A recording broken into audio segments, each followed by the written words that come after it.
gente querida! Canal Bendito chegando até você hoje com a nossa quarta reflexão e hoje é sobre o profeta Amós.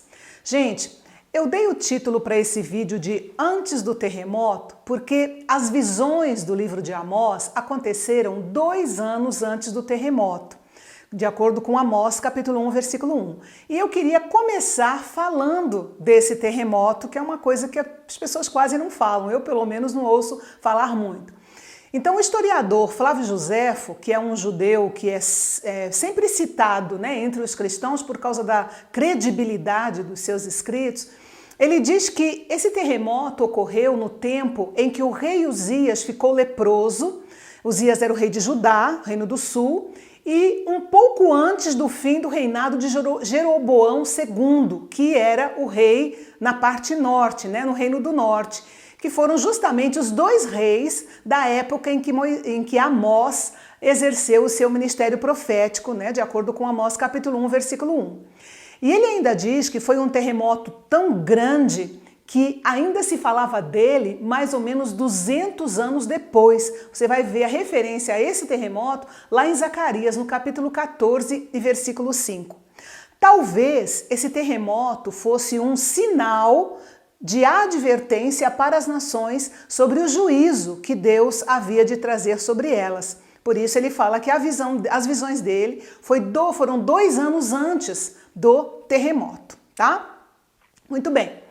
O nome Amós significa carregador de fardos. Vamos dar uma olhadinha no mapa de Israel para a gente se situar sobre a região em que Amós vivia. Olha só, ele vivia em Tecoa, uma vila que ficava no interior da terra de Judá, no sul, entre 15 e 20 quilômetros mais ou menos ao sul de Jerusalém e mais ou menos 10 quilômetros ao sul de Belém.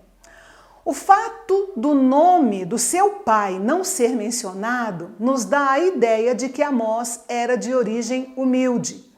Por isso, também, ele era um homem acostumado ao trabalho duro, tomava conta de rebanhos, de ovelhas e de gado e cultivava sicômoros. Sicômoro, para quem não sabe, ou figueira brava, era uma árvore de onde se extraía um tipo de seiva, quando eram feitos os cortes na época certa. E essa seiva formava um tipo de bola endurecida que os pobres compravam como frutas e que também servia para alimentar os animais. E lá estava ele, Amós, tomando conta dos seus rebanhos tranquilamente, quando Deus o chamou para ser um profeta no reino rival, que ficava no norte, o reino de Israel, tá?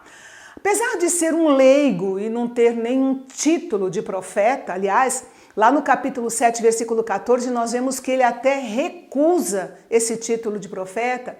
Amós tinha credenciais proféticas e ele entregou a mensagem de Deus ao povo na tradição e no espírito dos grandes profetas. Tem uma turma aí de estudiosos que são verdadeiros admiradores de Amós, como eles citam Amós como sendo um dos maiores dos profetas menores. Amós então saiu de Tecoa e partiu em direção a Betel para ser boca de Deus para o povo daquela região. Betel era o centro de adoração do Reino do Norte já há mais de 100 anos. Quem havia estabelecido esse centro de adoração tinha sido o rei Jeroboão I, porque na época de Amós, quem reinava era Jeroboão II. Mas Jeroboão I, então, estabeleceu esse centro de adoração. E foi lá em Betel que Amós começou, então, o seu ministério profético, de acordo com a orientação de Deus. Só para esclarecer, Samaria era a capital do Reino do Norte e Betel era o lugar ou centro de adoração já há mais de 100 anos, como eu já falei. Amós então começou o seu ministério profetizando que o juízo de Deus estava para vir sobre as nações vizinhas, começando com aquelas nações que tinham menos laços parentescos com Israel. Quais eram essas nações? A primeira da lista foi Damasco. Damasco ficava na Síria, ao norte de Israel. Depois veio Gaza, que ficava na Filístia, que se situava a sudoeste de Israel. E Tiro, que ficava na Fenícia, a noroeste de Israel. Na sequência, Amós profetizou para aquelas nações com raízes comuns com o povo de Israel, que tinha uma ascendência entre famílias. Essas nações eram Edom. Edom era formada pelos descendentes de Esaú. Amon, que era formada pelos descendentes do incesto de Ló com a sua filha mais velha. E Moabe, que eram os descendentes do incesto de Ló com a sua filha mais velha, ok? Essas nações faziam divisa com os reinos de Israel e de Judá pelo lado sudeste e sul. E o que é que essas nações tinham em comum? Bem, elas tinham em comum uma espécie de crueldade que ignorava todos os direitos humanos. Para qualquer lado que Amós olhasse, havia sempre a falta de compaixão do homem para com seu próximo. Então era venda e troca de escravos, atrocidades contra as mulheres, assim, de rasgar o ventre de mulheres grávidas, e além do ódio que eles tinham, que essas nações tinham, né, do povo de Deus, o que para Deus era insuportável, né, porque era o povo dele. Então essas nações tipificavam o espírito daqueles que amaldiçoavam a semente de Abraão e por isso caíram debaixo da maldição do Senhor, porque ele tinha dito para Abraão, né? Eu abençoarei os que te abençoarem e amaldiçoarei os que te amaldiçoarem. Além disso, os reis dessas nações eram orgulhosos, arrogantes e eles ousavam tomar para si a glória que pertence somente a Deus. E por esse motivo, Deus então iria castigar cada uma dessas nações com fogo. Você vê que em todas elas Deus diz, é com fogo que eu vou enviar fogo sobre elas. E esse fogo destruiria os seus castelos e os seus moradores. E sobre a expressão que é repetida 8 vezes nos capítulos 1 e 2, que diz, por 3 transgressões de Judá e por 4 não retirarei o meu castigo. Deus fala 8 vezes isso. O que significa essa expressão? Significa um número indefinido de vezes que acabou chegando ao fim.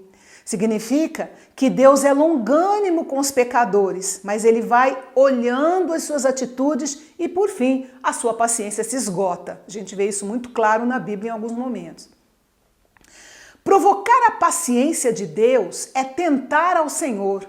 E quando nós tentamos ao Senhor, nós chamamos sobre nós o seu julgamento. Era isso que estava acontecendo com essas nações. Então, com essa conduta vergonhosa, essas nações estavam fazendo por merecer a ira destruidora de Deus. E com isso, nós vemos já no início que o tema do livro de Amós é a justiça de Deus. Um Deus que não se deixa escarnecer e que aquele que ousar tentar vai sentir o peso da sua mão. É bom lembrar aqui que Deus é um Deus cheio de amor, que a mente humana não consegue entender, compreender, mensurar esse amor. Mas quando o pecado atinge o seu limite, ele também não poupa o juízo e a disciplina para os desobedientes e duros de coração. E na sequência, então, Amós profetiza contra a nação de Judá, que era a sua nação de origem, onde ele morava, e contra a nação de Israel, que era então o foco principal do seu ministério, para o qual Deus tinha chamado. E eu quero abrir aqui um parêntese para lembrar que não havia nada que deixasse os judeus mais contentes do que ver o Senhor julgar ou enviar juízo, castigo sobre as nações ao seu redor. Só que as coisas mudaram de figura quando Amós começou a profetizar contra Judá e contra Israel. Daí para frente a popularidade do profeta começou a cair. A situação de Israel e de Judá era bem diferente das outras nações, porque se tratava da semente de Abraão, do povo da aliança. A missão deles era ser um reino de sacerdotes e uma nação santa, para representar o Senhor entre todas as nações e atrair essas nações para Ele. E o pecado de Israel e de Judá era o de abandonar a Deus para adorar outros deuses em seu lugar. Em outras palavras, era uma questão de violação da aliança. E justamente nos fundamentos que era a desobediência dos 2 primeiros mandamentos. Não terás outros deuses além de mim e não farás para ti imagem de escultura. E no caso de Israel, o reino do norte, para onde Amós foi enviado por Deus, a situação ainda era bem pior. Mas o que é que Israel tanto fazia para deixar Deus tão irado assim, tão aborrecido assim? Eu quero fazer aqui um panorama do contexto em que Amós profetizou, para você ter uma ideia do que é que Deus estava vendo ali no meio do povo de Israel. Desculpe. Israel havia estado em guerra com a Síria por um período de mais ou menos 100 anos. Foi uma guerra bem acirrada, principalmente nos dias do profeta Elias. Você pode ler um episódio desse em 1 Reis capítulo 20. E também nos dias de Eliseu, você pode ler um episódio dessa guerra, uma parte dessa guerra de 2 Reis, capítulo 6. Só que finalmente a guerra com os sírios tinha terminado, a nação estava em paz e aí começou a crescer. Deus começou a abençoar, começou um verdadeiro surto de crescimento econômico, uma verdadeira bênção para Israel. Israel agora controlava as rotas de comércio e esse crescimento deu origem a uma nova classe social, que era a classe dos comerciantes ricos. E com isso, acabou que surgiram algumas transformações sociais bem radicais. A população do campo começou a migrar para as cidades e começou a haver uma nítida diferença entre ricos e pobres. E uma tendência de enriquecimento desses ricos à custa dos pobres. Nenhuma novidade, né? Os agricultores pobres eram obrigados a desfazer-se das suas propriedades para que os ricos aumentassem a sua extensão de terra ou os seus latifúndios. Isso é bem visto também na história de Acabe e a vinha de Nabote, que ele queria a todo custo obter aquela vinha, né? E Nabote não vendeu e acabou morrendo por causa disso. Então a marca do estilo de vida dos mais abastados era ignorar completamente o sofrimento dos pobres. Só para você ter uma ideia do padrão de vida na época de Amós, olha só o que ele diz lá no capítulo 3, versículo 15. Lá ele menciona as casas de inverno, as casas de verão, as casas enfeitadas de marfim. E no capítulo 5, versículo 11, ele menciona as mansões de pedra, né? E no capítulo 4, as mulheres são chamadas de vacas de Bazã, porque eram mulheres voluptuosas e que obrigavam seus maridos a trazer os melhores vinhos para as muitas festas que eles faziam. E sabe que agora em 1904, digo agora porque em relação ao tempo bíblico é agora, né? Em 1904, os arqueólogos encontraram em Meguido, lá em Israel, o selo de jaspe de Sema. Sema era um servo de Jeroboão II e esse selo de jaspe ilustra algumas realizações artísticas daquela obra. Então são mostradas as camas que eram decoradas com engastes de mármore, com representações de lírios, veados, leões, esfinges, figuras humanas aladas. Era uma coisa muito chique, pelo que se percebe, né? Então foi um período assim de vida ociosa, muita riqueza, festas com muito barulho, cânticos, músicas, carne de primeira qualidade e por aí vai. Verdadeiros bacanais, né? Obviamente com verdadeiras orgias, porque o negócio estava feio. Ou seja, os ricos se deleitavam nesses luxos, mas fechavam os olhos para as aflições e as necessidades dos pobres. E qualquer semelhança com os dias de hoje, gente, é mera coincidência, né? Sobre a condição moral da nação, nós vemos que a moral do povo é retratada no espanto do profeta por causa do tratamento cruel que era dado aos pobres, pela injustiça da avareza, pela imoralidade dos que estavam no poder e do desprezo geral pelas coisas sagradas. Olha o que diz no capítulo 2, versículos 6 e 7. Por 3 transgressões de Israel, sim, por causa de 4 não suspenderei o castigo, porque vendem o justo por dinheiro e condenam o necessitado por causa de um par de sandálias.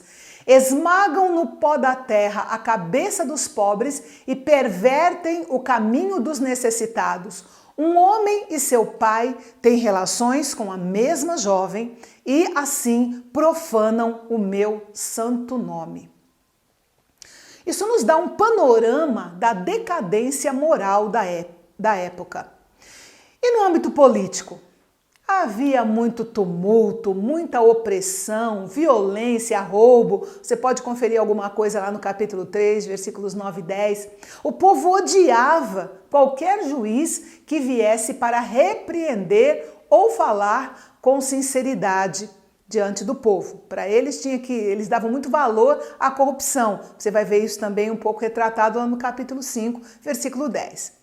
E então, de repente, nesse contexto de prosperidade e opressão, aparece um homem de Judá que conhece bem o que é ser pobre, Amós. Durante alguns meses, ele denunciou o pecado de Israel e anunciou o juízo divino com uma série de mensagens bem ousadas. Ele confrontou a classe rica e dominante com os pecados que eles praticavam, falando sem medo e com muita ira sobre o castigo de Deus que estava muito perto de vir sobre eles. E é bom lembrar que a ira de Amós era apenas um reflexo da ira de Deus. Acontece que os moradores ricaços de Israel nem se abalaram com a mensagem de Amós.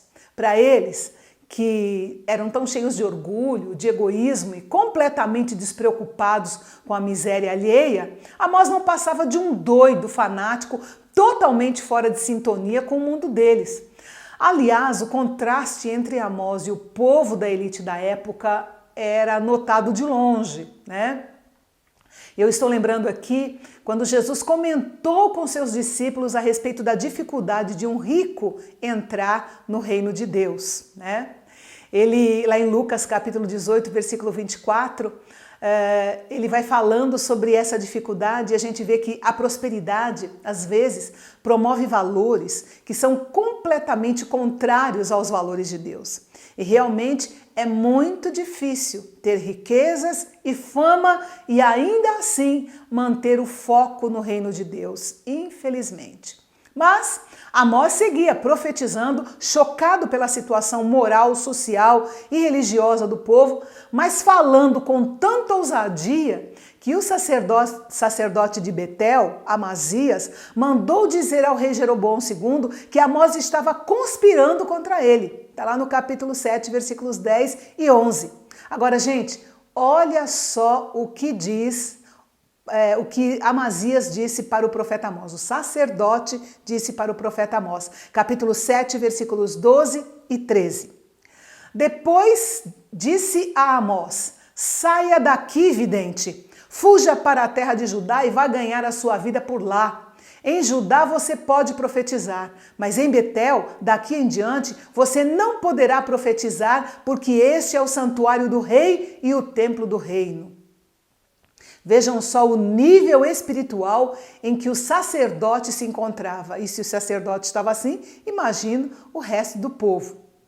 Agora, vamos dar uma olhada no esboço, né? Geral, uma olhada geral nas divisões do livro de Amós para a gente poder ter uma visão geral do que estava acontecendo ali.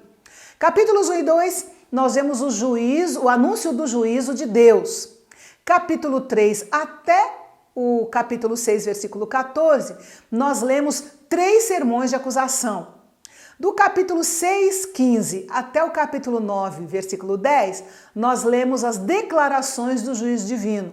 E, finalmente, no capítulo 9, do versículo 11 ao versículo 15, nós lemos sobre a promessa de restauração. Deus sempre tinha uma promessa de restauração, né?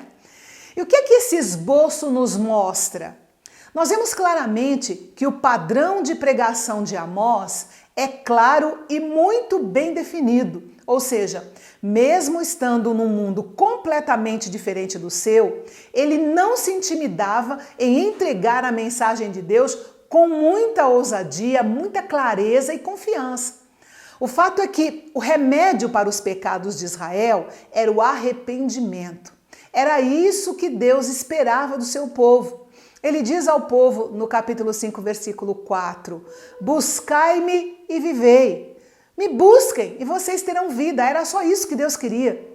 O povo era muito religioso, mas essa religiosidade era tão fora do padrão que Deus chegou a dizer que ele odiava os festivais, as assembleias e os sacrifícios deles. Você lê isso lá no capítulo 5, versículos 21 a 23. Deus queria uma demonstração de justiça autêntica, uma honestidade genuína, porque somente assim as promessas de restauração se tornariam realidade. E concluindo, nós vemos que o livro de Amós é um livro rico de mensagens para nós cristãos do século 21. Talvez o mais importante em Amós seja o fato de o livro nos ajudar a rever os nossos valores. Será que o nosso estilo de vida reflete o coração de Deus? Ou será que nós somos cúmplices dos corações egoístas e indiferentes daquelas pessoas que viveram nos dias de Amós? Assim como aconteceu com Israel no passado, as nações de hoje se medem pela sua riqueza. E o produto interno bruto é o grande indicador da sua segurança e do seu sucesso. Os ricos vão ficando mais ricos e os pobres cada vez mais pobres, enquanto as pessoas adoram o bezerro de ouro do dinheiro, se tornam gananciosas e acabam explorando umas às outras. Porém, chegará o momento em que Deus vai eliminar os ídolos e os luxos desnecessários que controlam a vida de muitos. Como nós já estamos vendo alguma coisa aí durante essa pandemia. Sabe por que Deus vai fazer isso? Porque Ele ouve o clamor dos pobres e no tempo certo Ele vai julgar os culpados. E enquanto esse dia não chega, Deus procura os Amós dos nossos dias para ser boca de Deus nesse mundo de tanta injustiça. Ele não tinha título, mas tinha graça de Deus na vida, mostrando para nós que não é necessário o título, apenas graça de Deus na vida. Deus procura também intercessores que clamem por um reavivamento na igreja. Quando o Espírito de Deus age no meio do seu povo, a torrente de perversidade é barrada e a retidão e a justiça florescem. Se apenas um grupo se arrepende e se volta para Deus, aí já há esperança de que Ele mandará o reavivamento do qual nós tanto precisamos. Amém? Espero que você tenha sido edificado com a nossa reflexão de hoje. Como eu estou fazendo em todos os vídeos desta série, eu quero desafiar você a ler o livro de Amós. Tempo de leitura, 25 minutinhos para você ler os 9 capítulos. E quando você acabar de assistir esse vídeo, não esqueça de deixar o seu joinha, de assinar o nosso canal e depois corre lá no meu canal no Telegram para ter acesso ao material de apoio se você é professor de escola dominical ou líder de pequenos grupos de estudo, ok? E se você tiver qualquer dúvida, pode deixar sua pergunta aqui mesmo nos comentários, porque pode ser que a sua dúvida seja a dúvida de outros também. Aí a gente responde de uma vez só, ok? Até a próxima semana, quando nós vamos refletir um pouco sobre o profeta Obadias. Até lá e Deus te abençoe.